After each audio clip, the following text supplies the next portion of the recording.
El día que mi hijo Rafael y su esposa Valeria entraron a mi casa y empezaron a planear cómo venderla, mientras yo todavía estaba de luto, algo dentro de mí se rompió para siempre.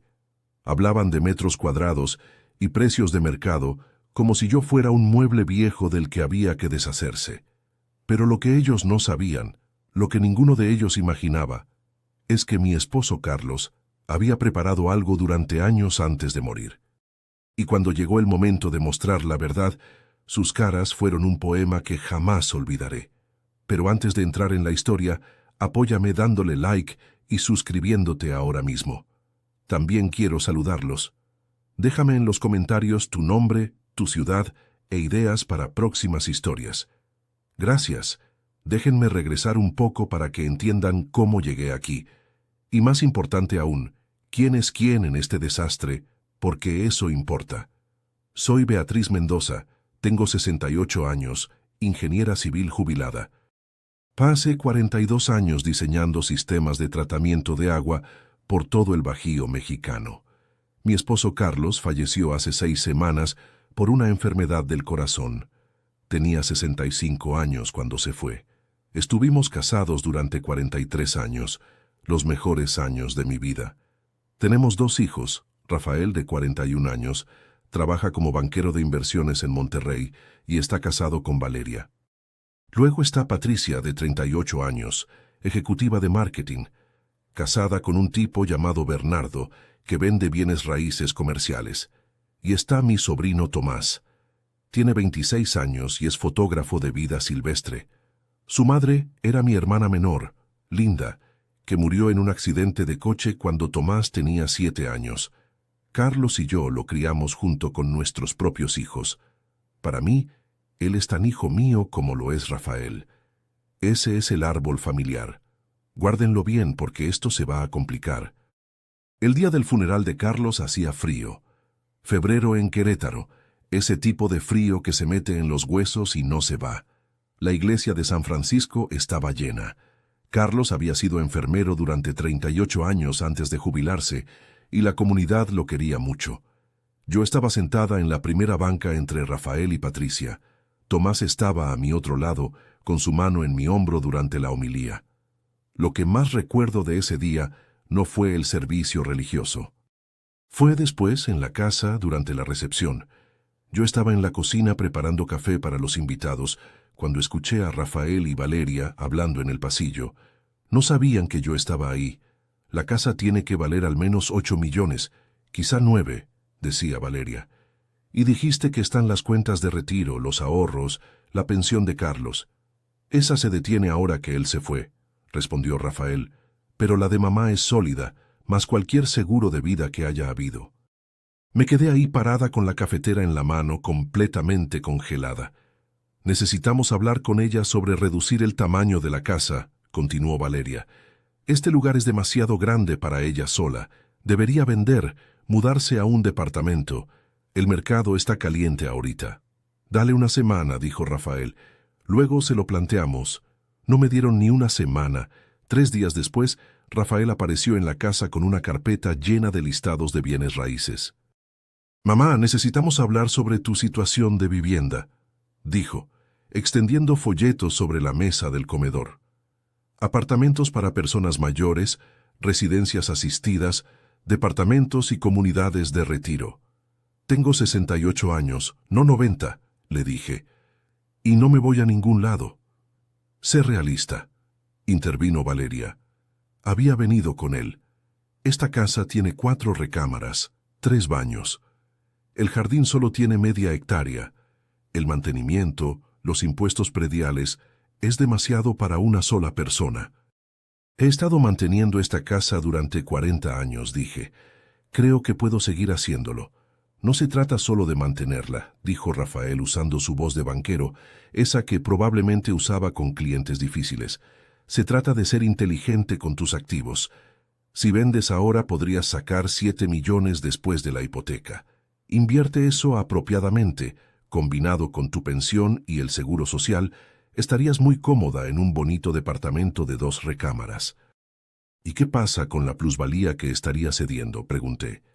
Rafael y Valeria intercambiaron una mirada. Bueno, eventualmente eso sería parte del patrimonio, dijo Rafael cuidadosamente, que Patricia y yo heredaríamos. Así que realmente solo estamos hablando de tiempo. Ahí estaba. La casa no era demasiado grande para mí.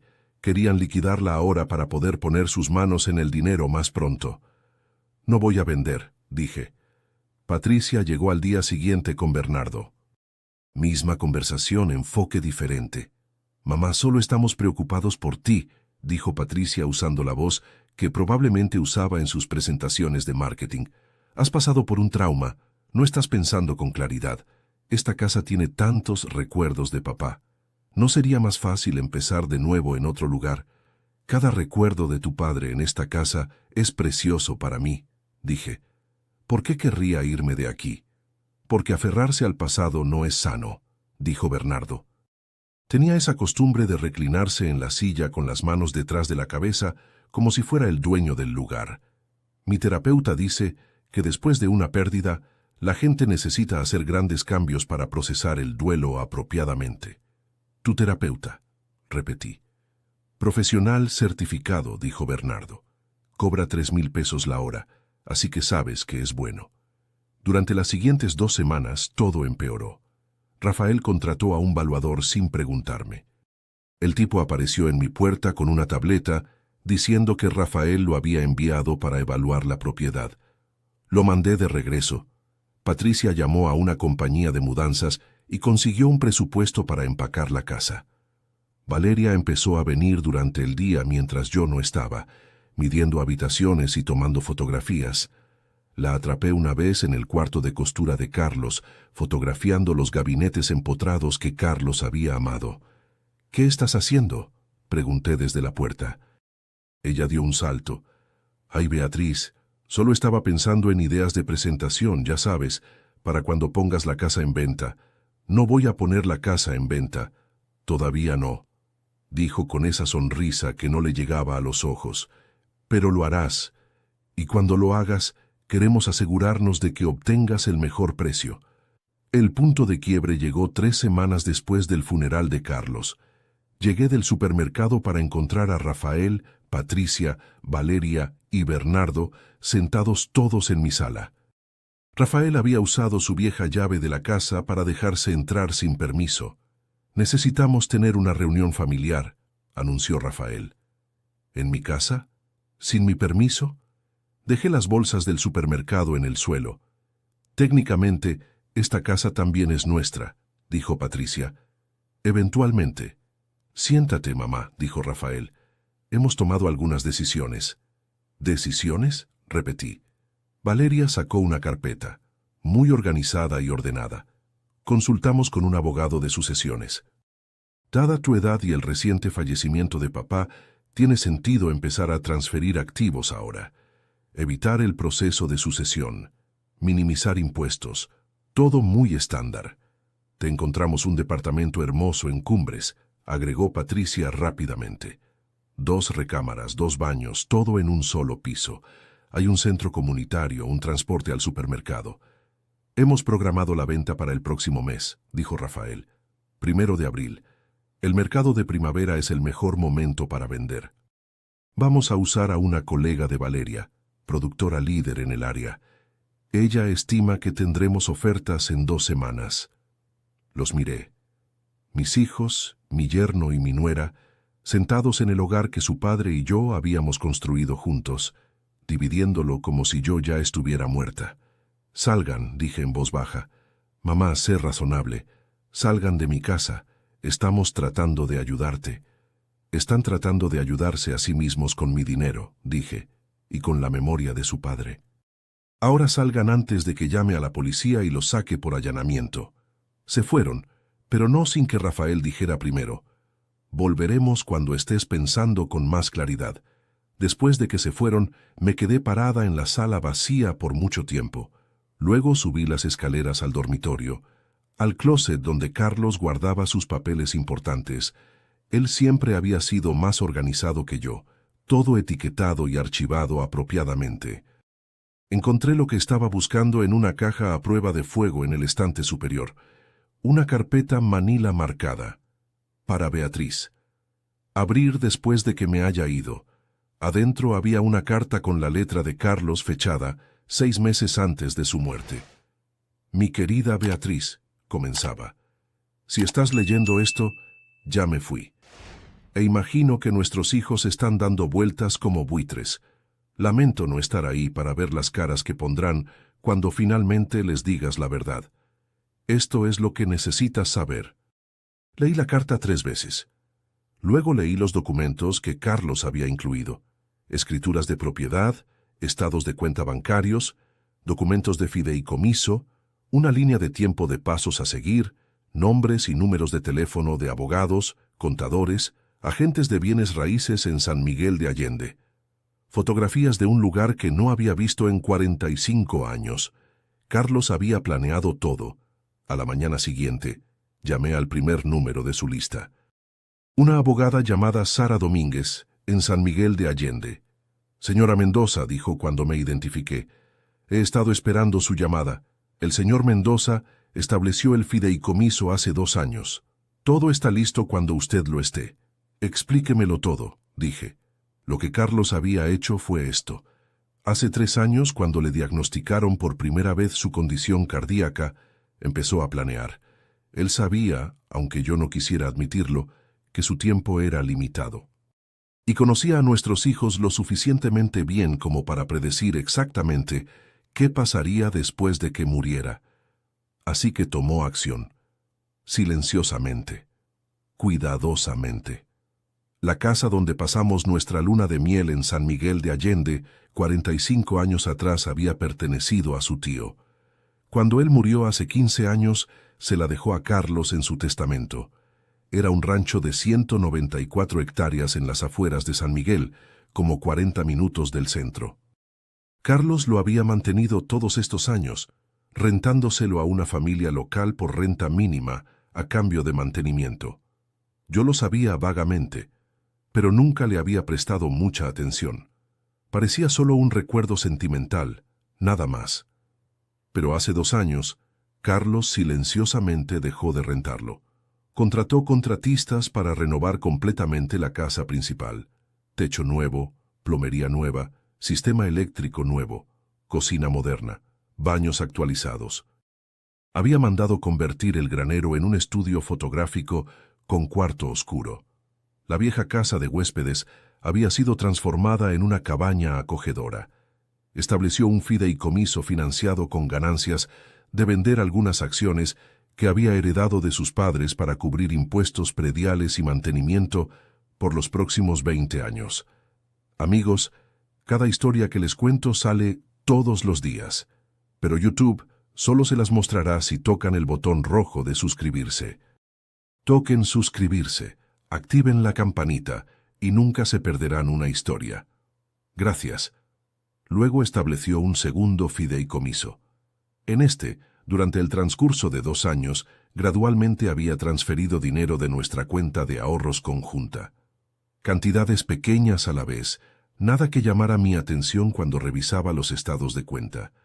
Para cuando murió, había movido 4 millones de pesos a ese fideicomiso, dejando justo lo suficiente en nuestras cuentas regulares para verse normal. La casa de Querétaro tenía una segunda hipoteca que yo no sabía que existía. Carlos la había sacado silenciosamente hace 2 años por 1,5 millones de pesos. Había usado ese dinero, más el dinero de vender la vieja casa de sus padres, para financiar las renovaciones de San Miguel y los fideicomisos. Los pagos de la segunda hipoteca estaban configurados como retiros automáticos de una cuenta que yo nunca revisaba. Lo que esto significaba era que la casa de Querétaro que Rafael y Patricia estaban tan ansiosos por vender casi no tenía plusvalía. Entre la hipoteca original y la segunda hipoteca, quizá había $500,000 de pesos de valor real ahí. Todo lo demás, Carlos lo había movido silenciosamente a San Miguel de Allende. Él le dejó una salida, me dijo Sara Domínguez por teléfono, y dejó instrucciones. Usted debe transferir la propiedad de la casa de Querétaro a Rafael y Patricia inmediatamente. Dársela. Dejar que la tengan. Simplemente dársela, dije. Junto con las hipotecas ambas, ellos serán responsables de la deuda. La carta del señor Mendoza sugiere que les diga que es su herencia temprano. Él pensó que estarían tan emocionados por obtener la casa que no leerían la letra pequeña hasta que fuera demasiado tarde. Empecé a reír. No pude evitarlo. Carlos, incluso en la muerte, sabía exactamente lo que estaba haciendo. «¿Qué pasa con las cuentas de retiro?», pregunté. «El señor Mendoza dejó esas intactas», dijo Sara. «Todavía están a su nombre. Él sugirió que tal vez quiera nombrar a su sobrino Tomás como beneficiario principal en lugar de Rafael y Patricia, pero esa es su elección. Y el rancho en San Miguel de Allende, completamente pagado, completamente renovado, listo para ocupación. El fideicomiso cubre todos los gastos. Podría mudarse mañana si quisiera. Pensé en ello por exactamente 3 segundos. «Prepárelo todo», dije. Las siguientes 2 semanas fueron una coreografía cuidadosa. No podía dejar que Rafael y Patricia supieran que estaba planeando algo. Tenía que actuar como una viuda en duelo que lentamente estaba cediendo a su punto de vista. Rafael llamaba cada pocos días para ver cómo estaba. Dejé que mi resistencia se suavizara gradualmente. Sí, quizá la casa era demasiado grande. Sí, quizá un cambio sería bueno. Dejé que pensara que me estaba convenciendo. Mientras tanto, estaba empacando. Solo lo esencial al principio: ropa, artículos personales, las joyas de Carlos, los álbumes de fotos. Tomás me ayudó. Era el único a quien le conté. «¿Realmente van a hacer esto?», dijo cuando le expliqué lo que estaba pasando. Había venido bajo el pretexto de ayudarme a limpiar el garaje. «Realmente lo van a hacer», dije, «y tu tío Carlos sabía que lo harían». Le mostré la carta. Tomás la leyó, su mandíbula apretándose con cada párrafo. Cuando terminó, levantó la mirada hacia mí. «Era un genio», dijo en voz baja. «Conocía a nuestra familia mejor de lo que yo quería admitir», dije. «¿Y yo?», preguntó Tomás. «¿Se supone que debo ir a San Miguel contigo?» «Tu tío Carlos dejó instrucciones específicas sobre ti», dije. «Hay un estudio en el granero convertido. Lo mandó diseñar para fotografía. Cuarto oscuro, iluminación natural, todo. Quería que lo tuvieras». Los ojos de Tomás se humedecieron. «¿Hizo eso por mí?». «Te quería como si fueras su propio hijo», dije. «Eras el único que lo visitaba en el hospital todos los días sin falta. El único que llamaba solo para platicar». Él se dio cuenta, Tomás. Se dio cuenta de todo. Empacamos cuidadosamente durante la siguiente semana. Rentamos una bodega al otro lado de la ciudad y gradualmente movimos las cosas ahí. La vajilla de porcelana de Carlos, los muebles que habían pertenecido a mis padres, libros, obras de arte, cualquier cosa con valor sentimental. Dejamos las cosas grandes, las cosas obvias, cualquier cosa que Rafael y Patricia esperarían que estuviera ahí. El momento crítico llegó un martes. Acababa de cargar una caja de los libros de enfermería de Carlos en mi coche cuando Valeria llegó al camino de entrada. «Beatriz», gritó, «qué momento perfecto, quería hablar contigo sobre la remodelación de la cocina». «¿La remodelación de la cocina?», repetí cerrando la cajuela. «Para después de que te mudes», dijo brillantemente. «Rafael y yo estamos pensando en quedarnos con la casa en lugar de venderla. Usarla como propiedad de inversión o quizá renta vacacional, pero la cocina está tan anticuada. Estaba pensando en azulejo tipo Subway blanco, quizá una isla con cascada de granito». «¿Estás planeando remodelar mi cocina?», dije lentamente. «Bueno, será nuestra cocina pronto», dijo. «Rafael dice que acordaste firmar la casa a su nombre y al de Patricia el próximo mes». No había acordado nada, pero solo sonreí. «Todavía lo estamos discutiendo», dije. «¿Qué hay en la caja?», estaba mirando mi cajuela. «Libros viejos», dije. Pensé en donarlos a la biblioteca, deshaciéndome de cosas como sugeriste. Se lo creyó. «Qué maravilloso, Beatriz. Es tan saludable que estés dejando ir las cosas». Si hubiera mirado con atención, habría visto que mi coche estaba lleno, pero no miró. En realidad nunca me miraba. Nunca me había visto realmente. La reunión final ocurrió 4 semanas exactas después del funeral de Carlos. Yo la convoqué. Le pedí a Rafael y Patricia que vinieran. Les dije que había tomado una decisión sobre la casa. Llegaron en 5 minutos uno del otro, como si lo hubieran coordinado. Valeria y Bernardo también vinieron. Naturalmente, Tomás ya estaba ahí, sentado en silencio en la esquina. Apenas lo reconocieron. He pensado en lo que dijeron, les dije, sentada en mi sillón de cuero, el que Carlos me había regalado para mi cumpleaños 60. Sobre que la casa es demasiado grande, sobre hacer un nuevo comienzo. Tienen razón, es momento de un cambio. Rafael y Patricia intercambiaron miradas de victoria. Voy a firmar la casa a nombre de ustedes dos, continué. Mitad y mitad. Tomarán posesión inmediatamente.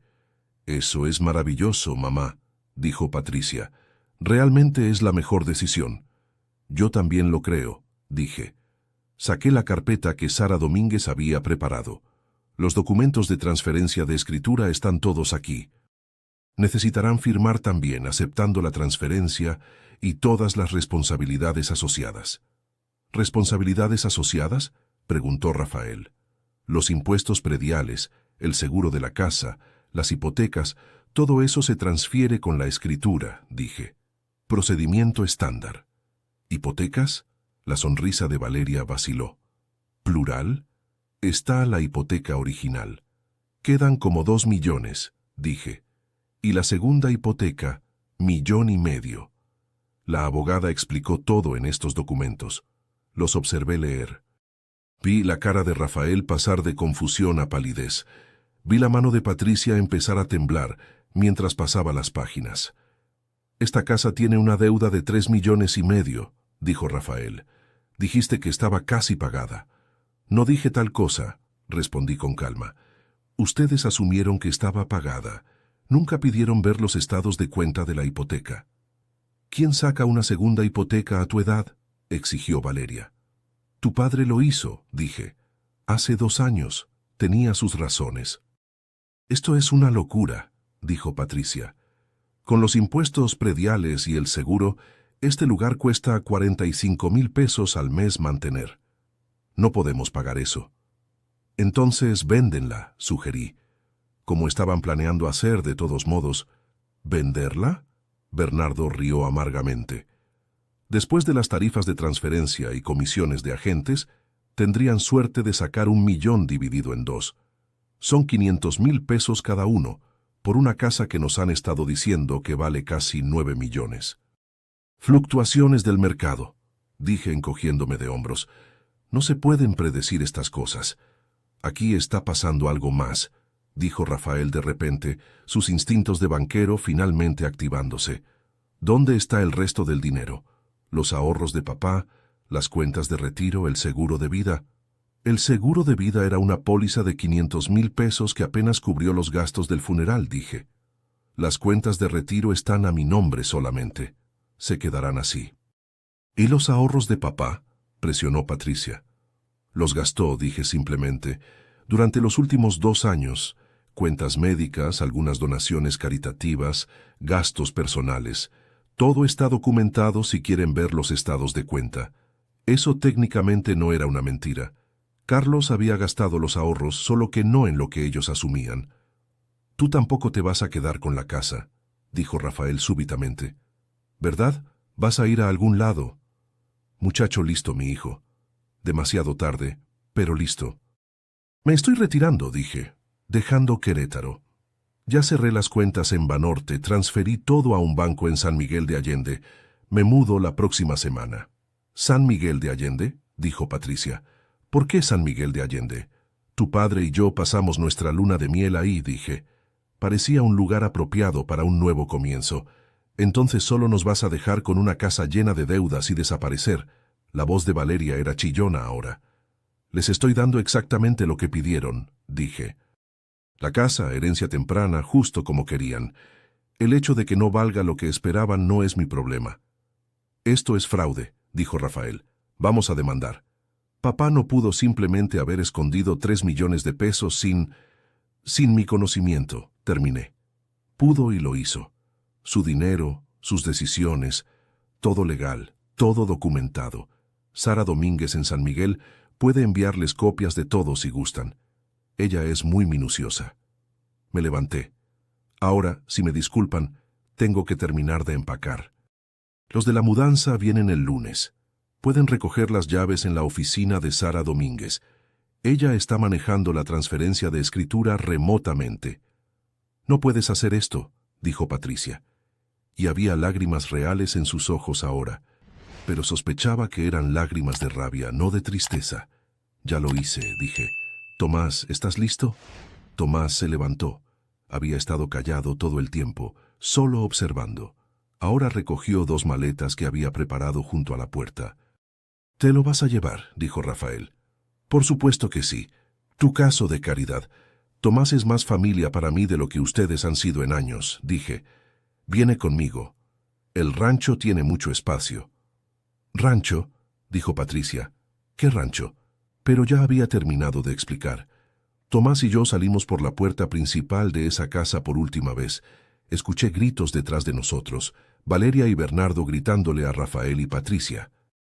Todos gritándose entre sí, pero se desvaneció mientras nos subíamos a mi coche.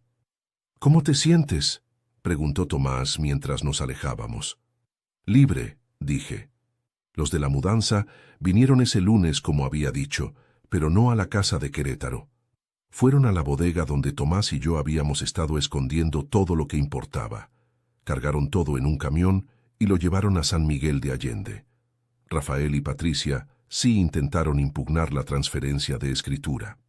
Sara Domínguez me llamó 2 días después de que llegué a San Miguel para decirme que habían contratado a un abogado.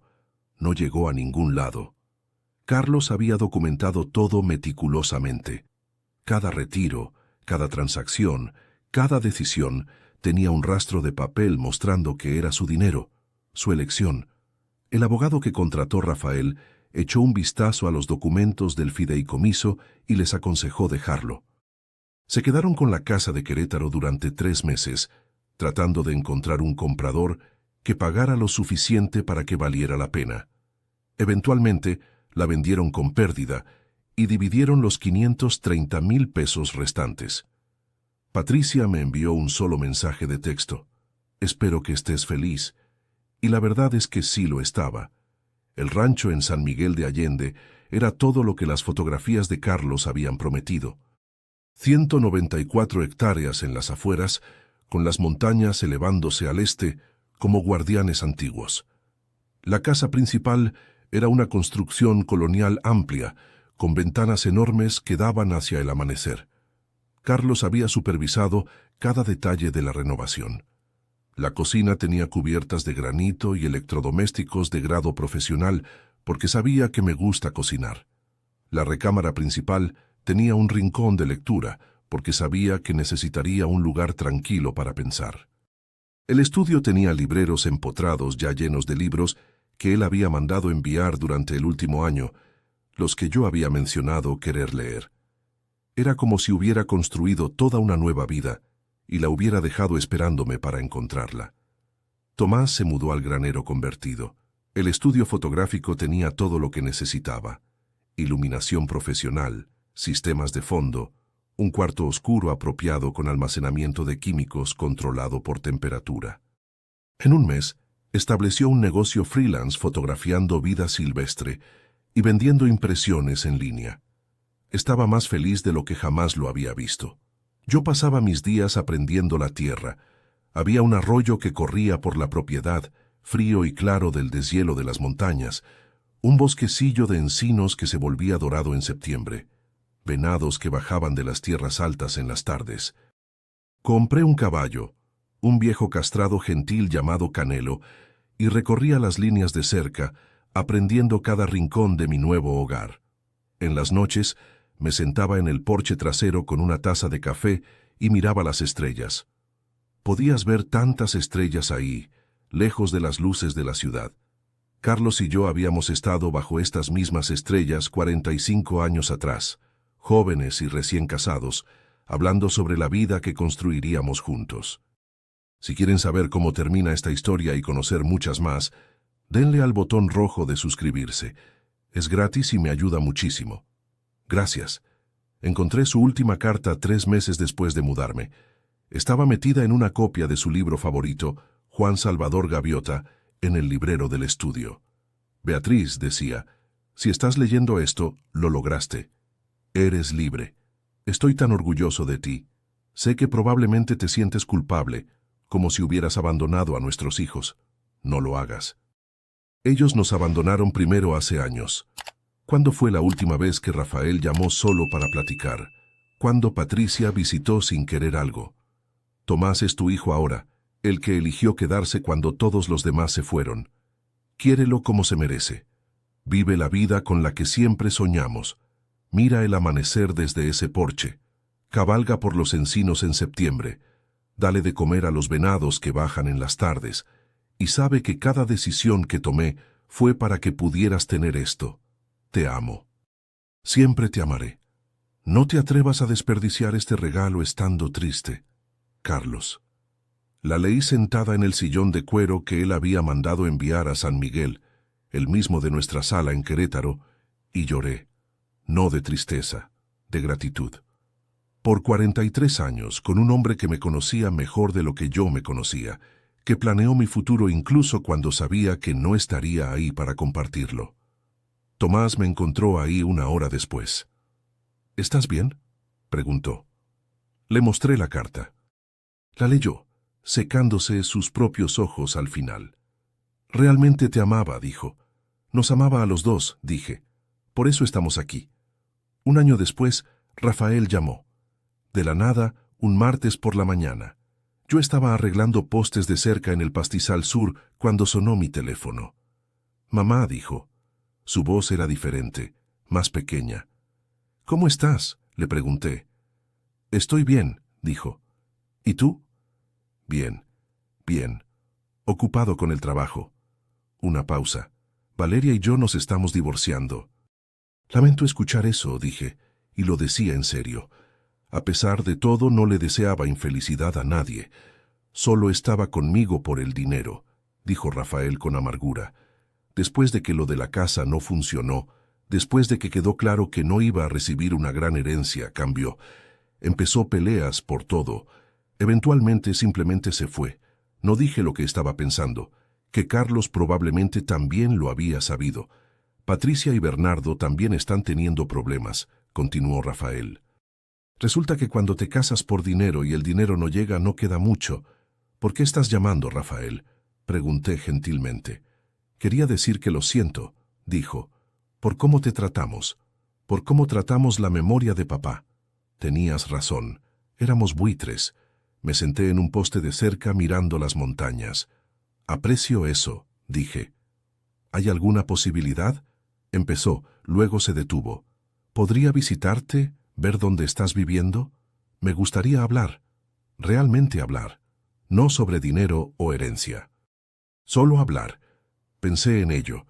Pensé en la carta de Carlos, en los años de negligencia, en la forma en que descendieron sobre mí como depredadores después de su funeral, pero también pensé en el hecho de que había llamado, de que se había disculpado, que la gente puede cambiar a veces si se le da la oportunidad. Llámame la próxima semana, dije. Arreglaremos un momento. No sé si Rafael realmente visitará. Quizá sí, quizá no, pero dejé la puerta abierta porque eso es lo que Carlos habría hecho. Él siempre fue mejor para perdonar de lo que yo era. Tomás y yo celebramos su cumpleaños 27 el mes pasado con una fogata junto al arroyo. Acababa de vender su primera colección importante de fotografías a una revista de naturaleza.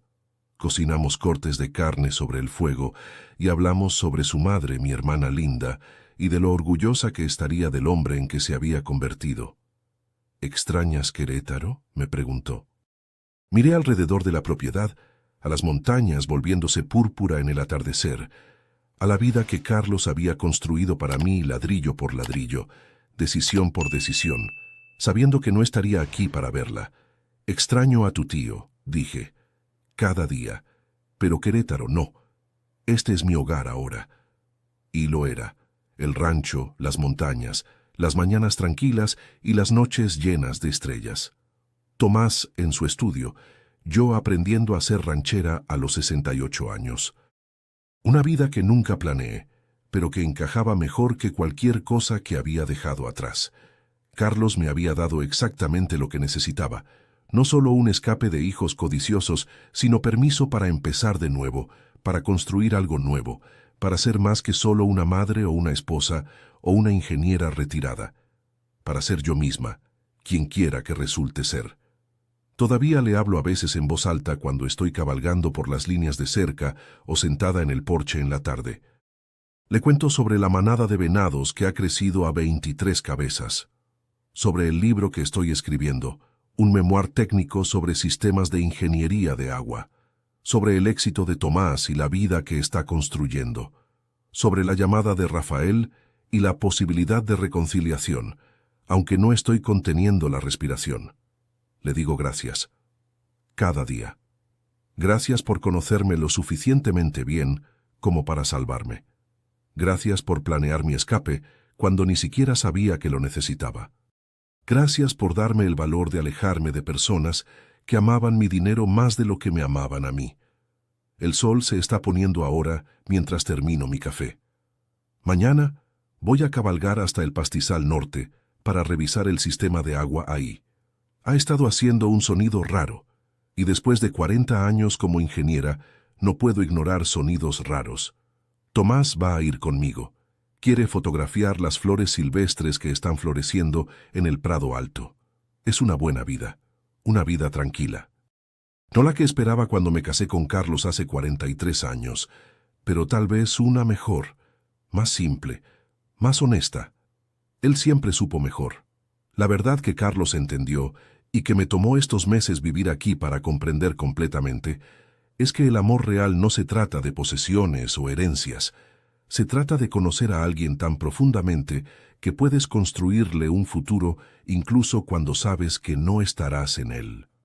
Se trata de planear para la felicidad de alguien más con el mismo cuidado que planearías la tuya propia. Rafael y Patricia nunca entendieron eso. Para ellos, el amor siempre estuvo entrelazado con el dinero, con lo que podían obtener, con lo que eventualmente sería suyo. No amaban a su padre, amaban lo que pensaban que les dejaría. No me amaban a mí, amaban la idea de mi patrimonio. Tomás es diferente. Él está aquí porque quiere estar aquí, no porque espera heredar el rancho algún día. De hecho, nunca ha preguntado sobre eso. Está aquí porque este es su hogar, porque somos familia de la forma en que la familia debería ser, no por obligación o expectativa, sino por elección. Anoche, mientras cenábamos en el porche viendo las estrellas, Tomás me dijo algo que me hizo llorar. Tía Beatriz, dijo, solo quiero que sepas que estos han sido los meses más felices de mi vida, no por el estudio o el rancho o nada material, sino porque finalmente siento que pertenezco a algún lado. Que alguien realmente me quiere por quien soy. Eso es lo que Carlos nos dio a ambos. No solo tierra o casas o estudios fotográficos, nos dio un lugar para pertenecer, un lugar donde el amor no viene con condiciones o expectativas, un lugar donde podemos simplemente ser nosotros mismos. La ironía es que Rafael y Patricia probablemente habrían heredado mucho más si simplemente hubieran sido mejores hijos, si hubieran visitado sin pedir nada, si hubieran llamado solo para preguntar cómo estábamos, si hubieran mostrado aunque sea una fracción del cuidado que Tomás mostró. Carlos les habría dejado todo. Pero no lo hicieron, y Carlos, con su sabiduría silenciosa, entendió que no tenía sentido dejarle una fortuna a personas que solo veían el dinero, no el amor detrás de él. En cambio, usó esa fortuna para darme libertad, para darle a Tomás un futuro, para crear algo que realmente importara. A veces pienso en Valeria y Bernardo. Me pregunto si Rafael y Patricia se dieron cuenta de que sus cónyuges eran exactamente como ellos, solo que más honestos al respecto. Valeria no se molestó en fingir que le importaba a Rafael una vez que el dinero desapareció. Simplemente se fue. Al menos fue directa. Rafael y Patricia habían estado haciendo lo mismo con nosotros durante años, solo que lo envolvían en preocupación y consejos de inversión y recomendaciones de terapeutas caros. Pero en el fondo era lo mismo. Estaban esperando que muriéramos para poder cobrar. La diferencia es que Carlos se dio cuenta, y en lugar de quedarse amargado o enojado, simplemente planeó alrededor de ellos. Les dio exactamente lo que pidieron, una casa, solo que no la casa que esperaban. Y nos dio a Tomás y a mí lo que realmente importaba, un hogar. Estoy pensando en todo esto porque Rafael llamó de nuevo esta mañana. Mamá, dijo, lo he estado pensando toda la semana. Realmente me gustaría visitarte, si todavía está bien. Está bien, dije. Ven el próximo mes, te mostraré el rancho. Después de colgar me senté en el porche y pensé en lo que significará tener a Rafael aquí. No sé si ha cambiado realmente o si solo está solo ahora que Valeria se fue. No sé si puede ver el daño que causó o si solo ve otra oportunidad de conseguir algo. Pero voy a darle la oportunidad porque eso es lo que Carlos habría querido. No porque Rafael lo merezca, sino porque el perdón no es sobre lo que otras personas merecen. Es sobre liberarte a ti misma del peso del resentimiento. Si Rafael viene y realmente ha cambiado, si puede sentarse en este porche y ver las estrellas y entender lo que su padre construyó aquí, entonces tal vez podamos reconstruir algo. No lo que teníamos antes, eso se fue para siempre, pero quizá algo nuevo, algo más honesto. Y si no ha cambiado, si solo está buscando otra forma de conseguir algo de mí, entonces le mostraré el rancho de todos modos. Le daré café y una cama para la noche. Y luego lo dejaré ir con amor, sabiendo que hice lo que pude, porque eso es lo que he aprendido en estos meses desde la muerte de Carlos, que puedes amar a las personas y aún así establecer límites, que puedes perdonar sin olvidar, que puedes ser amable sin ser tonta. Carlos me enseñó eso en la forma en que manejó todo esto. No fue cruel con Rafael y Patricia, no los desheredó públicamente ni les dijo cuán profundamente lo habían decepcionado. Simplemente movió las piezas del tablero de ajedrez silenciosamente, asegurándose de que Tomás y yo estaríamos bien, y dejó que ellos enfrentaran las consecuencias naturales de sus propias acciones. Esa es la venganza más elegante, supongo. No es venganza en absoluto, es simplemente la verdad revelándose. Tomás acaba de salir del granero. Tía, grita, ¿lista para ir a revisar ese sistema de agua? Lista, grito de vuelta. Mientras me levanto y me pongo mis botas, pienso en lo afortunada que soy. No por el rancho o el dinero o la tierra, sino por haber tenido 43 años con un hombre que me conocía tan bien. Por tener un sobrino que es más hijo para mí que mis propios hijos. Por tener esta segunda oportunidad de vida a los 68 años. Carlos solía decir que la vida te da exactamente lo que necesitas, no siempre lo que quieres. Yo quería que mis hijos me amaran. Lo que necesitaba era la libertad de vivir sin su codicia. Quería envejecer en la casa que construimos juntos en Querétaro. Lo que necesitaba era este rancho donde puedo empezar de nuevo. No siempre obtienes lo que quieres, pero si tienes suerte, si tienes a alguien que te ama lo suficiente como para ver lo que realmente necesitas, entonces obtienes algo mejor. Canelo está esperando en el establo. Tomás ya está cargando su equipo fotográfico. Las montañas están llamando. Y en algún lugar entre las estrellas, sé que Carlos está sonriendo, orgulloso de la vida que construyó para mí, orgulloso de que finalmente esté viviéndola. Subo al caballo. Tomás se une a mí, y cabalgamos hacia el prado alto, hacia el sistema de agua que hace sonidos raros, hacia las flores silvestres que Tomás quiere fotografiar, hacia cualquier aventura que este día traiga. Porque eso es lo que haces cuando alguien te ama lo suficiente como para darte una segunda oportunidad. No la desperdicias, la vives, completamente, gratamente, sin miedo. Gracias, Carlos, susurro al viento, por todo. Si te gustó esta historia, haz clic en suscríbete y cuéntame en los comentarios qué parte te impresionó más. ¿El hijo merecía perdón? Dime sí o no abajo. Mañana hay más historias. Nos vemos allí. Esta narrativa tiene como único propósito inspirar reflexión sobre las relaciones familiares, la importancia de la honestidad emocional, el perdón y el valor del tiempo. No debe interpretarse como consejo médico, psicológico o de ningún otro tipo profesional. Si estás enfrentando una enfermedad grave, conflictos familiares o situaciones emocionales difíciles, busca el apoyo de profesionales cualificados como médicos, terapeutas o consejeros. Este contenido es apto para todo público y cumple con las directrices de contenido familiar de YouTube.